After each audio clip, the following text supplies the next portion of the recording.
Hi friends, welcome to my channel. Today நம்ம பார்க்க போகிற ரெசிபி ஸ்வீட் பொட்டேட்டோ போலி. இது செய்கிறதுக்கு தேவையான பொருள் என்னென்னு பார்க்கலாம். கோதுமை மாவு 1 கப், உப்பு தேவையான அளவு, மஞ்சத்தூள் 1/2 ஸ்பூன், வெல்லம் பாதியாக எடுத்துக்கோங்க, ஏலக்காய் தூள் சிறிதளவு, துருவின தேங்காய் 1/2 கப். ஃபஸ்ட்டு கோதுமை மாவு, உப்பு, மஞ்சள் தூள் எல்லாத்தையும் சேர்த்து கொஞ்சம் கொஞ்சமாக தண்ணி சேர்த்து சப்பாத்தி மாவு பதத்துக்கு நல்லா பிசைஞ்சு எடுத்துக்கணும். அப்புறம் 1/2 மணி நேரம் மூடி போட்டு மூடி வச்சுருங்க. நான் இப்போ ஒரு 3 ஸ்வீட் பொட்டேட்டோவை அவிச்சு எடுத்து வச்சுருக்கேன். இப்போ ஸ்டஃபிங் எப்படி பண்ணுறதுன்னு பார்க்கலாம். பாத்திரத்தில் 1/2 கப் தண்ணி சேர்த்துட்டு அதில் வெல்லத்தை பாதி எடுத்துக்கோங்க. அது நல்லா பாகாக வரணும்.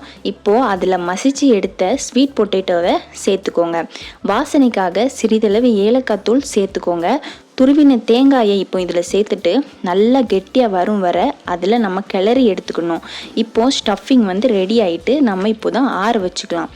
இப்போது நம்ம ஊற வச்ச கோதுமை மாவை பார்க்கலாம். நல்லா சாஃப்டாக இருக்குது. இப்போது நாம் ரெடி பண்ணி வச்ச ஸ்டஃபிங்கை இதில் சேர்த்து நல்லா உருட்டி எடுக்கணும். வெல்லம் பாகு இருக்கிறதால மாவு பிசையும் போது கொஞ்சம் கொஞ்சமாக கோதுமை மாவை சேர்த்து நல்லா பிசைஞ்சு எடுத்துக்கோங்க. இப்போ மாவை குட்டி குட்டி உருண்டையாக உருட்டி சப்பாத்தி மாதிரி தேய்ச்சி எடுத்துக்கோங்க.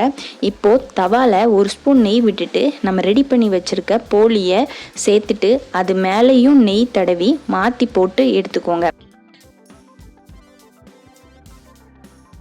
அவ்வளோதான் ஃப்ரெண்ட்ஸ், போலி ரெடி. உங்கள் வீட்டு சின்ன பசங்களுக்கு இப்படி டிஃப்ரெண்ட்டாக ரெசிபிஸ் பண்ணி கொடுங்க, விரும்பி சாப்பிடுவாங்க. ரெசிபி ட்ரை பண்ணி பார்த்துட்டு கமெண்ட் பண்ணுங்கள். வீடியோ பிடிச்சா லைக் பண்ணுங்கள், சப்ஸ்கிரைப் பண்ணுங்கள். தேங்க்யூ.